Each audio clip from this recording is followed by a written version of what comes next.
O presidente chocou a ONU ao colocar o Brasil como um inexistente diplomático. Sua fala deixa o país em uma posição delicada no cenário global. Ele ainda destacou a crítica da revista The Economist, que vê o Brasil se afastando do Ocidente democrático.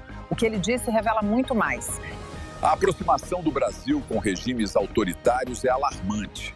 Fotos de líderes brasileiros com grupos controversos. A reação do mercado externo é tensa. Países se distanciam do Irã enquanto nós nos aproximamos. As próximas horas serão decisivas. A verdade precisa vir à tona. Vamos revelar todos os detalhes agora e no final você vai descobrir o impacto real dessas ações. Presidente, eu tenho acho que 4 requerimentos para poder pautar e eu prefiro fazer tudo, discorrer sobre todos eles de forma, sem intervalo, até para poder encurtar a minha fala.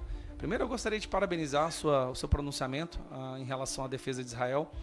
Eu acho que, nesse momento, você, como presidente das Relações Exteriores, da Comissão de Relações Exteriores, representa a maior parte da população brasileira, que entende o prejuízo que sofre o Brasil no que diz respeito à visão internacional.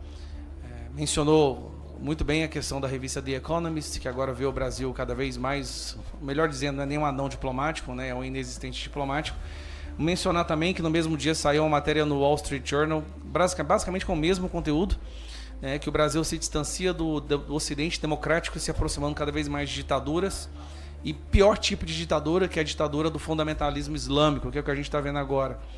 Eu me lembro, acho que foi na comissão passada que o Mauro Vieira veio aqui, e eu lhe perguntei justamente a respeito dessa aproximação do Brasil com ditaduras, inclusive a vergonhosa foto do nosso vice-presidente ao lado dos líderes dos principais grupos terroristas do mundo, uma foto que para mim vai entrar para a história como uma das mais vergonhosas da história da nossa nação, onde está lá o Alckmin ao lado do líder dos Houthis, Hezbollah, Jihad Islâmica e Hamas, que, lembremos, naquele mesmo período gravou um vídeo de agradecimento ao Lula pelo seu posicionamento a favor dos terroristas. E agora, nesse conflito internacional do Irã, presidente, fica inviável para a esquerda e para esse governo poderem se defender, porque quando era contra o Hamas, eles se posicionavam como se estivessem a favor dos palestinos, o que não era.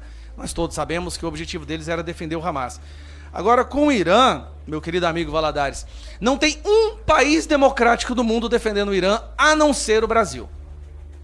Nem o mais radical, nem os próprios árabes ali do lado, os vizinhos do Irã, gostam do Irã porque o veem como extremamente radicais. E eu digo países governados por muçulmanos, com lei Sharia. Nem eles gostam do Irã.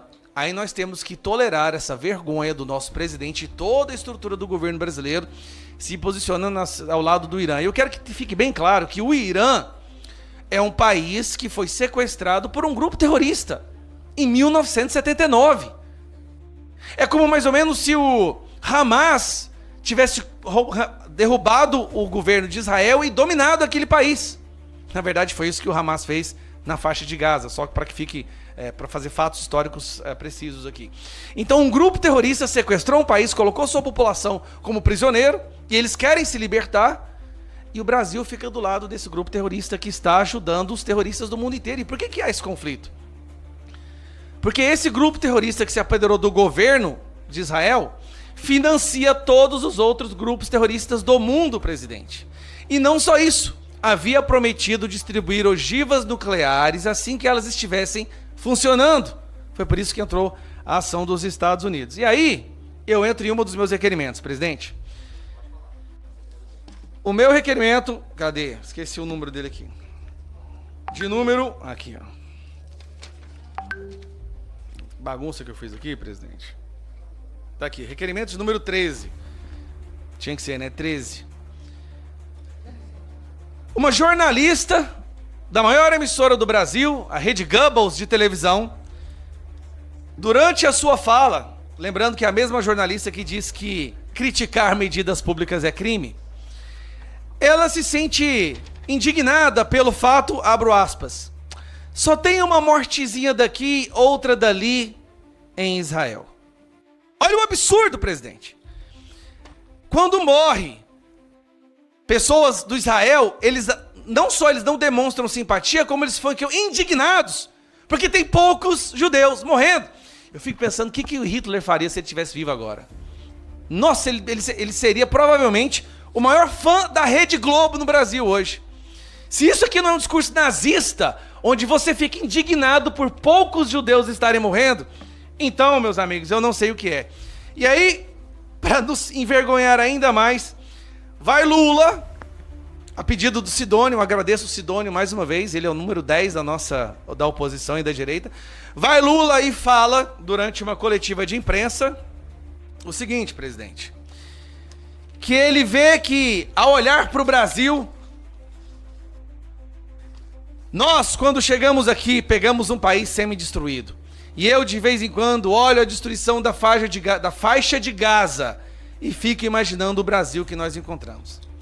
Querendo fazer uma comparação com o Brasil, do governo Bolsonaro, com uma região onde dezenas de milhares de pessoas, de acordo com os números que ele mesmo fala, estão morrendo numa guerra.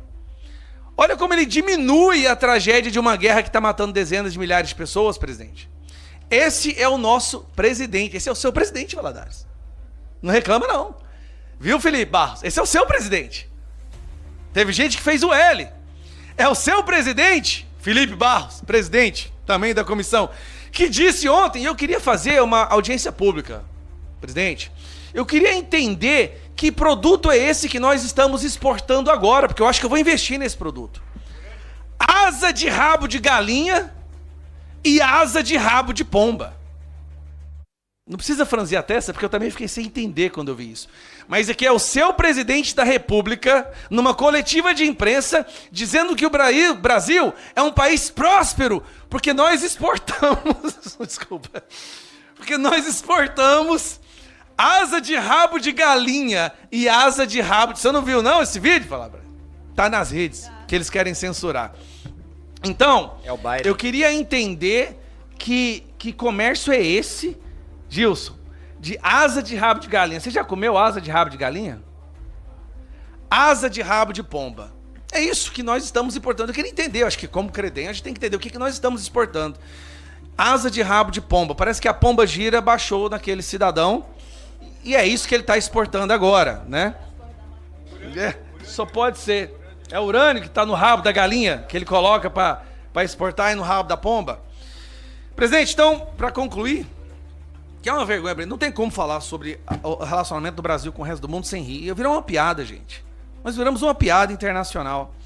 Um dos meus requerimentos é a convocação do excelentíssimo Alexandre Vieira para entender, presidente, por que aquele projeto, que era um projeto Alexandre Silveira, para entender por que um grande projeto da magnitude como a Itaipu, que foi um trabalho de vários países para poder gerar energia, ela vai agora pegar a parte, porque ela quitou, o custo de construção foi quitado, e ao invés de diminuir a taxa de energia que o cidadão brasileiro paga, já que ela já está concluída, está quitada, então haveria uma redução em torno de 8% a 6% no custo da energia, eles vão manter essa taxa para fazer gasto socioambiental, como, por exemplo, presidente, aí eu queria entender, 85 milhões para o MST, 180 milhões para a COP30 e 5 bilhões, entre outros, que nós não temos acesso.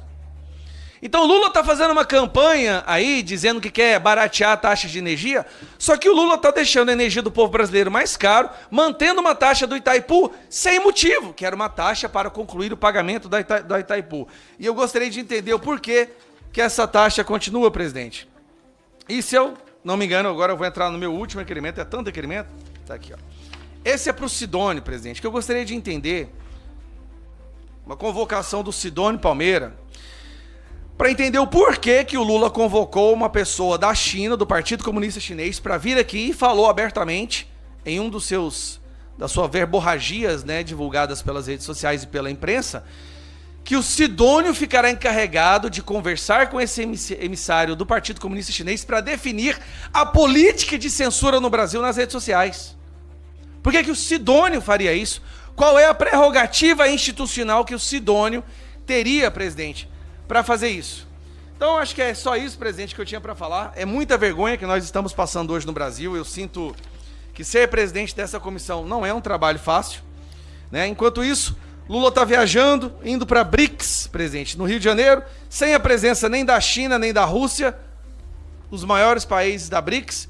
E a COP30, os líderes mundiais da COP30 falando que não virão para a COP30, por quê?